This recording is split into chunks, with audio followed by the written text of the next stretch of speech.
Hello আমার প্রিয় ছাত্রছাত্রী বন্ধুরা, আমি তোমাদের অমিতাভ স্যার। সবাইকে আমার ইউটিউব চ্যানেলে স্বাগত জানাচ্ছি। আজকে এখানে আমরা কিছুটা জিঙ্কের ছিবড়ে রেখেছি, সেখানে জেডেন আছে এবং এগুলো ব্যাটারি থেকে পাওয়া টুকরো টুকরো অবস্থায় রাখা অংশ।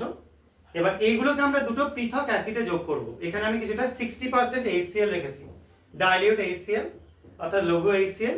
আর আরেকটা আমরা কন্টেনারের মধ্যে কিছুটা নেবো কনসেন্ট্রেট নাইট্রিক অ্যাসিড, ঠিক আছে? এবং দুটো নিয়ে আমরা এই এক্সপেরিমেন্টটা করে দেখব। জিঙ্কটা দুটোতেই যোগ করব, দুটোকেই উত্তপ্ত করবে এবং দেখব কি কি পরিবর্তন ঘটে। তো আমি প্রথমে প্রিন্সকে ডেকে নিচ্ছি। প্রথমটার মধ্যে কিছুটা জিঙ্ক যোগ করবে হাতে তুলে। আর একটু যোগ কর। বেশ, তুই ধর ওটা। এটার মধ্যে আমরা কিছুটা উত্তপ্ত করবার জন্য লাইটার দিয়ে একটু গরম করে নিচ্ছি। এবার প্রচুর তীব্রভাবে বিক্রিয়া হচ্ছে এবং একটা হাইড্রোজেন গ্যাসের পুরো স্তর তৈরি হচ্ছে। এখানে আমরা এই হাইড্রোজেন গ্যাসটা দেখতে পাচ্ছি বাবলস কেটে উঠছে, ঠিক আছে? এই যে বাবলস কেটে উঠছে গ্যাসটা। আশা করা যায় বুঝতে পারছো সবাই। এই যে গ্যাসের বাবলসটা তৈরি হচ্ছে, এটা কিন্তু হাইড্রোজেন গ্যাসের। অর্থাৎ জিঙ্ক যখন লঘু কোনো অ্যাসিডের সাথে বিক্রিয়া করে, মেনলি এখানে আমরা HCl নিয়েছি, তার সাথে বিক্রিয়া করে হাইড্রোজেন গ্যাস তৈরি করছে। তার সাথে কিছুটা পরিমাণ HCl এর ভেপার তৈরি করছে, যার জন্য আমরা একটা ধোঁয়া টাইপের জিনিস দেখতে পাচ্ছি। এটা কিন্তু HCl এর ভেপারও এর সঙ্গে তৈরি হচ্ছে। তো এটা হলো জিঙ্কের একটা টেস্ট। এবার আমি অপর্ণাকে ডেকে নিচ্ছি। অপর্ণা একবার আর। আচ্ছা অনুষ্কা, এর মধ্যে কিছুটা মেটেরিয়াল ঢেলে দে। নাইট্রিক অ্যাসিড এখানে আছে কনসেন্ট্রেট, খুব সাবধানে ঢালবি, গায়ে ঠেকিয়ে ঢালবি, মুখে ঠেকিয়ে, আঙুলে যেন না পড়ে।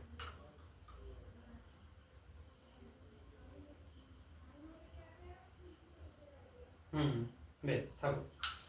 এখানে আমরা কিছুটা কনসেন্ট্রেট নাইট্রিক অ্যাসিড নিলাম, গাঢ় নাইট্রিক অ্যাসিড নিলাম।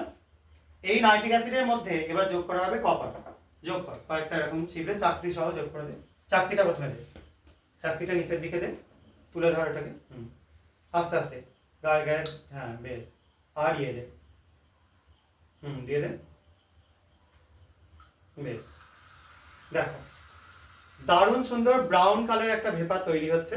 আমি ব্যাকগ্রাউন্ডে সাদা রং দিয়ে দেখাচ্ছি, দেখতে পাচ্ছ? ইনস্ট্যান্ট টকবক করে ফুটছে এবং ব্রাউন কালারের একটা ভেপার উঠছে, ঠিক আছে? এই ব্রাউন কালারের যে ভেপারটা উঠছে, এটা হচ্ছে নাইট্রোজেন ডাইঅক্সাইডের ভেপার। এবং শুধু তাই না, এই ভেপারটা উঠবার সঙ্গে সঙ্গে একটা শ্বাসরোধী গ্যাস পাওয়া যাচ্ছে, যেটা তোমরা সোনার দোকানে পেয়ে থাকো। এবং দেখো চারপাশে একদম ধোঁয়ায় ভর্তি হয়ে যাচ্ছে। এটা যেটা তৈরি হচ্ছে, এটা হচ্ছে NO2 বা নাইট্রোজেন ডাইঅক্সাইড। এবং এই যে শ্বাসরোধী গ্যাসটা পাওয়া যাচ্ছে, এটা থেকে কিন্তু আমরা একদম কনফার্ম হয়ে যাব যে এটার মধ্যে নাইট্রিক অ্যাসিড আছে। মানে নাইট্রিক অ্যাসিড বলা ভালো, এর থেকে বলা ভালো হচ্ছে NO3- আয়নটা আছে। সেটার জন্যই আমরা এরকম ব্রাউন কালারের একটা ভেপার দেখতে পাচ্ছি NO2 গ্যাসের।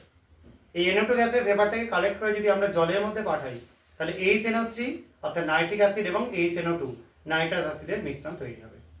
আশা করা যায় বুঝতে পেরেছো। কারো যদি কোনো কনফিউশন থাকে কমেন্ট সেকশনে লিখে জানাতে পারো। আর এই ভিডিওগুলো ভালো লাগলে লাইক করো, শেয়ার করো। আজকের মতো এটুকুনি, বাই।